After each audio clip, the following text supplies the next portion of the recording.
ሰላም አለይኩም ወራህመቱላሂ ወበረካቱሁ። ውድ ቤተሰብ እንዴት ናችሁ? እንደምን አላችሁ? እኔ በጣም ደህና ነኝ አልሐምዱሊላህ። በመጀመሪያ ላይክ ሼር እያደረጋችሁ ለምታበረታቱኝ ምስጋና ከልብ ነው። አሁንም ማበረታታችሁ አይለየኝ። እኔ ጉድ ያለ ዝርኩት ሰውዬ አሜሪካ ያለው ዩዳ የሚባለው እኔ ገረመኝ። ማለት እቺ ማን ነው ብርቱካን የምትባለው ማለት ነው ኢቢኤስ ላይ ቀርባ እንደዛ ህዝቡ ኢትዮጵያ ሙስሊም ክርስቲያኑ ብሔር ብሔረሰብ በእንባ ታጥቦ እኔ ራሴ ወንዱ ልጅ እንደ ሴት አልቅሼ ህዝብ በእንባ ታጥቦ አገር እስከ አገር ተነቃንቆ ዛሬ ምን ብላ ቀረበላችሁ? ውሸቴን ነው ትወና ነው ብላ አርፍ። እውነት ልጅቱ ውሸታም ናት ወይስ ምንድን ነው የተፈጠረው? በመንግስት ቴሌቪዥን ውሸታም ናት ብላ ቀረብ። ውሸቴን ነው ይቅርታ፣ ውሸቴን ነው ለትወና ነበር አለች። እኔ ግራ የገባኝ ያኔ ማለት የእንባ ጎርፍ ሊወስዳት የነበረው እውነት ትወና አይደለም። እስኪ እና እንደው ማለት እንደው ያያችሁ ሁሉም ሰው አይቶታል። ያንን መቼም ያላየ ያንን እንትን ስለዛች ልጅ ያላነባ የለም። እንደው ምንድን ነው የተሰማችሁ ነገር? ማለት ማን ነው የሚታመነው? እኔ አሁን ኢትዮጵያ ውስጥ አሁን ያሉትስ እንደዚህ የበጎ አድራጎት ድርጅት በየጎዳናው የሚያነሱትን ወይንም የደካማ የሚረዳ ሰው እውነት አሁንም ማለት ምንድን ነው የሚካሄደው? እኔ ግራው የገባኝ እውነት ሰው እኒህ አንዳንድ ጋዜጠኞች እንደሚሉት ልጅቱ ማስፈራሪያ ደርሶባት እንደዚህ ብለሽ ተናገሪ ገንዘብ እንሰጥሻለን ምናምን ተብላ ነው ወይስ ደግሞ እኔ ለራሴ አልተዋጠልኝም። ማለት አንድ ሰው እኮ ትወናም ቢሆን የውሸት የሚያለቅስ ለቅሶ አለ ያስታውቃል። ያኔ እንትን አይልም። ይቺ ልጅ እኮ ኢቢኤስም ቀርባ እዛኛውም ቀርባ ያኔ የሚወርደው እንባ ያኔ በደል እንደሆነ ያስታውቃል። ትወና መስሎ እኔ አልመሰለኝም። እንዴት አያችሁት? ቆይ እናንተ ጉድ ሻለንትራ አቸፍ እኔ ገርሞኝ እስከ መጨረሻው ነው ደግሞ ያየሁት። ያኔ ቤተሰብ ቀርቧል፣ ባልተብየው ቀርቧል። እውነት ይሄ ግዲም ዶኩመንተሪ እንደሚባለው እውነት ቀርቦ ነው? እውነት እንደተባለው ቀርቦ ነው እውነት ወይንስ እንደው ምንድን ነው? አረ ቤተሰብ እስኪ እንደው ንገሩኝ፣ እንደው ኮሜንታቸው እንደው ሀሳባቸውን እንደው ኢቢኤስ ላይ ያያችሁት ዛሬ የተለቀቀውን አይታችሁ እንደው ምን እንደተሰማችሁ አእምሯችሁ ላይ ነገሩኝ። እኔ በጣም ነው የገረመኝ። ሱብሃንአላህ አላህ ይስጥር አለይኩም። ወላሂ እኔ ልጅቱ ትወናም ትሆን ምንም ይሆን ችግር የለውም። ግን ነገ ብዙ የሚበሉት የሚጠጡት የተቸገሩት ብዙ ሰው መርዳት የሚፈልግ ኢትዮጵያ ውስጥ የተለያየ በጎ አድራጎት ድርጅት ብዙ ደካማዎችን እንዳይረዱ ነው ያደረጉት። እንደዚህ ሰው እንትን ብሎ ዶኩመንተሪ አንድ ጊዜ ያቺ ኢቢኤስ ላይ እንደዚህ ቀርባ የሆነች ልጅ ማን ነበር ስሟ?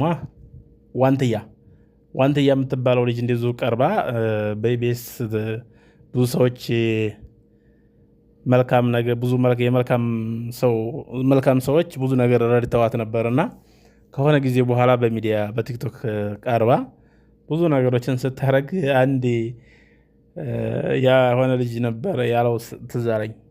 እኔ በህይወቴ እንደ ዋንትያና እንደ አብይ አህመድ የሸወደኝ የለም ሲል ሰምቸው ነበርና ሰዎች ይቺ ልጅ ሙሉ የኢትዮጵያን ሕዝብ ነው የሸወደችው። ምናልባት እንደዚህ እውነትም ሆኖ ከሆነ ተስፈራርታም ከሆነ ሙሉ የኢትዮጵያ ሕዝብ እንባ ይፋረዳታል። እኔ ማለት ደግሞ ልጅ አላት ደግሞ ባለትዳር ናት። እውነት ከሆነ ወይንስ ትዳሩም ውሸት ነው? ደግሞ በኋላ ቆይታ ትወና ነው ልትል ይሆን? ብቻ ብቻ በጣም ገርሞኛል። ብዙ አይነት እንትን ነው የተመላለሰብኝና ኢትዮጵያ ውስጥ እየተካሄደ ያለው ነገር ከጊዜ ወደ ጊዜ ያስፈራ የመጣ ነውና አንዱ ነገር ተቀብለሽ እንትን ብለሽ ኋላ ቆይቶ ትወና ነው፣ ኋላ ቆይቶ ሴራ ነው፣ ኋላ ቆይቶ ፖለቲካ ነው። እሺ ይሄ ምስኪን ህዝብ ምን ያርግሽ? በአንዳንድ ሰዎች ምክንያት ይሄ የዋህ ህዝብ፣ ይሄ የአገሬ ደግ ህዝብ ይበጥበጥ። በፖለቲካቸውም ይሆን በሴራቸውም ይሆን በምናቸውም ይሆን ይሄ የአገሬ ደጉ ህዝብ፣ ይሄ የዋህ በስደት ያለ ህዝብ፣ በናፍቆት እርሃብ የተጠማ ሰው ተቸግሮ ማየት የማይፈልግ በስደት ያለ ህዝብ በቃ ለእናንተ መጫወቻ ሆነ። እኔ በጣም የሚገርመኝ እኔ ስንት በዚች ልጅ ህዝብ ስንት አንጀቱ ርር ያለ አንጀቱ የተበላ ስንት ያለቀሰ ወንድ፣ ሴት፣ ክርስቲያን፣ ሙስሊም ሳይል ማለት ነው። አሁን ዛሬ ትወና ነው ብላ ስቀርብ ምን ያህል ነው ቀልብ የተሰበረው? እኔ ኢቢኤስ ላይ እንደቀረበች ወዲያው ብዙ አስተያየቶችን እያየው ነበረ። አንድ የሆነ ልጅ ራሱ ከወር ደሞዜ በወር በኢትዮጵያ 1 ሺህ ብር፣ በኢትዮጵያ 2 ሺህ ብር፣ በኢትዮጵያ 3 ሺህ ብር ያላላ የለም። እንዲሁም ሳያስገቡ ራሱ አይቀሩም። እና የገባው ሰው ምንም እኔ ሊገባኝ አልቻለም ምን እንደሆነ። ብቻ እንደው አላህ የሁሉንም ተመልካች እሱ ነው፣ የውስጥ አዋቂው እሱ ነው።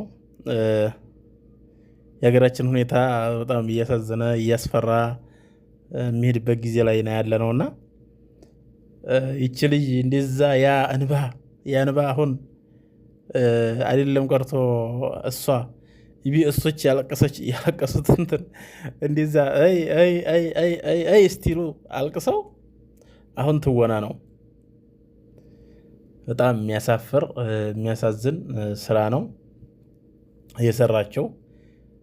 ይህን ትውልድ ወደየት እየወሰዱት ነው ማለት መንግስትም እንደዚህ እውነት እንደሚባለው ፖለቲከኞች እንደሚሉት ሚስጥሩ እንዳይገለጥበት ተስፈራርታ ከሆነ ምን ከሆነ እሷን ከማስፈራራት ይልቅ ወንጀለኞችን አፈላልጎ መያዝ ነው ያለበት እንጂ ይችን አንዲት ሴት ልጅ እንደዚህ ማስፈራራት እንደዚህ ይሄን ያህል ገንዘብ ማውጣት ለእንትን የሚያስፈልግ ነገር አይደለም። ይሄንን ለሀገሪቱ ለውጥ አያመጣም። ሀገሪቱ ላይ የሚለውጠው ነገር የለም። ውሸት ደግሞ ያው ውሸት ነው። ነገ መልሶ ይጋለጣል። ለጊዜው እንትን ሊል ይችላል፣ ሊያልፍ ይችላል፣ ለጊዜው ሊመስል ይችላል። ነገር ግን ከዛው ነገ መልሶ ከውሸት አያመልጥም። አንድ ውሸት ሲዋሽ ሌላ ውሸት ነው፣ አንድ ውሸት ሲዋሽ ሌላ ውሸት ነው እና ይሄ ነገር ለሀገራችንም የሚጠቅም አይደለም። ብቻ አላህ እንደው አገሪቱን በፍትህ የሚመራ መሪ ይሄም ከሆነ አላህ ልቦናውን ይመልስለት። የዝግዲም መልቂት፣ የዝግዲም ህፃን፣ የዝግዲም ሽማግሌ እንባ በጣም የሚያሳዝነው። ለማንኛውም የዛሬ ቪዲዮ ይህን ይመስላል። ስለገረመኝ ነው እላቸዋለሁኝ። ሰላም አለይኩም ወረህመቱላሂ ወበረካቱሁ።